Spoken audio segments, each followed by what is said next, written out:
Hi everyone, I'm going to be making a birthday card today. I recently picked up some new craft supplies and I will link that haul video below, but I got this new really cute die from CC Designs and I'm really excited to use it because I love the scallop border. I also pulled out one of my favorite stamp sets. I love the Lawn Fawn characters. I think they're really sweet, and this party animal set is perfect for birthdays. I love the characters and that they can hold all of the things in here. I also have the other two sets that coordinate with this one. And these are the other two sets, the Holiday Party Animals and the Bah Humbug set. So it's just great to have a lot of little characters to choose from, but the one I wanted today was the little deer. So the first thing that I'm using today is some craft cardstock, and this is from Recollections. It comes in a 25 pack of the card pre-scored and the envelopes, and this is a 4" by 5.5" size, and you can get these on sale all the time. These ones were actually 60% off when I bought them at Michael's. So I also got some new paper in that haul that I linked below, and this is the one from Doodlebug, and it is the Craft in Color. So from this set I actually used this paper, and I'm going to be using the blue gingham side for this project. You can see I've already cut it out. So I used 2 of these scalloped rectangles to cut out pieces. I used the smallest one in the set in just a white 80-pound, this is the Nina Solar White cardstock, for my greeting on the front of the card. And then I also used the second largest to cut out this really pretty paper. The only thing that's too bad about double-sided papers is I actually love both of them, but I will be using the gingham today. I really like how the colors go together with the card base that I'm using. Then I took my new Meadow Borders set, and I'm using the hillside or the meadow border that has a bit of a curve to it, and it's the smaller of the two. And what I did is I cut out the meadow border from some green cardstock, and then I took that same scalloped border and then put it back into my Cuttlebug, so that it could cut out and have the same stitching when I put it on the base, and they'll match up.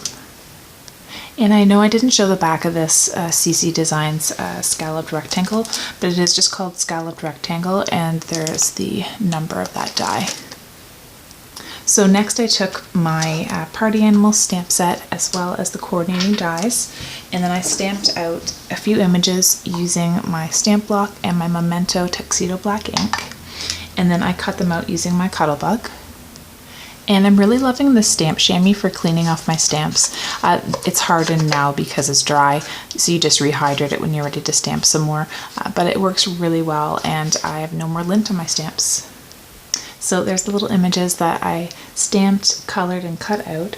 I'm actually using my new Zig Clean Color Real Brush pens, and I know I said in a previous video I will be doing a review on these. If it is up before this video, I'll link it down below. If it's not below, that means I still haven't filmed it yet, and I will be doing that. I wanted to give you guys a look at what's in the 24 pack. I absolutely love these. I think they're great, and I want to do a full video of just on its own because it deserves its own video. So to match the purple of the balloon, in my little bubble I'm going to be stamping Let's Party, and I'm going to use one of my newer Lawn Fawn inks, and that is the Juice Box dye ink. So I just went and rehydrated the stamp chamois, and now you can see it's really pliable. All I did was just run it under some water and then wring it out. So I'm going to go ahead and stamp this, and then I'll show you the how fast this cleans off the stamps. So there's my image all stamped. I really love this color. So basically I actually just press it into the stamp chamois, and you can see that just with one press in, it's basically gone and clean. And you can rub it off as well if you'd like, and there's your perfectly clean stamp, lint-free. I used to use the baby wipes before, and I always had little bits of lint on them, and sometimes I would interfere with the quality of your stamping, and now I get a nice crisp image. So I'm just arranging my pieces to see where I like them. I'm going to put the greeting on this side, and I like that the little balloon kind of pops out from behind, and I'm going to go ahead and put a few of the pieces down with some glue tape. So I put the grass on with some glue tape. Now I want the other parts, the greeting and the little deer, to actually pop out of the card. But the problem is with 3D foam tape, if it's not covering the entire image and you're going to mail it, you could get some flattening or kind of, not damage, but wrinkling to any parts that are not covered in the adhesive. So I'm taking a piece of just craft foam. I picked up this pack at the dollar store in multicolor, and I'm just doing the white. You could do any color you wanted. You also could do, I was thinking of doing purple, but because these all have a white border on them, I'm going to do the white. And I've just taped down all of the dies, and I'm going to run this through my Cuttlebug. So as I remove all of these, you'll see that you actually get the little foam piece here cut out perfectly to fit behind your image. So that's perfect for mailing. So all the pieces pop out perfectly. I did run it through twice just to make sure. And then I'm just going to use some glue tape and tape one side to the image and then one side to the card. When you put the foam piece on, it really makes them look like stickers because they have that nice thick sticker-like quality. So if you put a glossy accent over the top, which I'm going to do with the balloon, you actually get the look of a sticker from your stamp and die set. And of course, I mean the look of a 3D sticker. Now for the balloon, I did cut off a piece of the backing so that it would just line up directly with the little deer. And then I'm taking my little present and I put some glue tape on the back of it, and I'm just going to put it in the deer's hands underneath the balloon so it'll all pop up.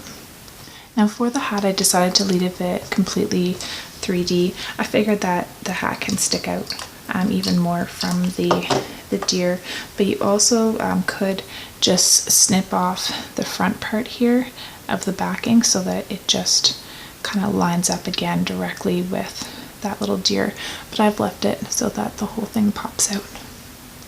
So now I've coated the back of the pieces with the glue tape, and I'm going to place them on the card. I've got the little deer on that side, and then the Let's Party sign. I'm going to put it right in the corner here. Now the little party hat was looking funny, just sticking out too much in the front, so I did go ahead and snip it so that it all lines up completely even, and that's going to be a lot better for mailing. So everything here is flush, and when I mail it, it will not get damaged. So I'm going to go ahead and put this panel on the front of my card. And there is the final card. I really like how it turned out. It is quite simple. You could definitely add more detail, you could add more stamping, you could have another sentiment down here in black, and definitely you could put some little flowers here as well. But I really like the simple, clean look of this card. So I hope you enjoyed the card tutorial today, and I hope you have a great day.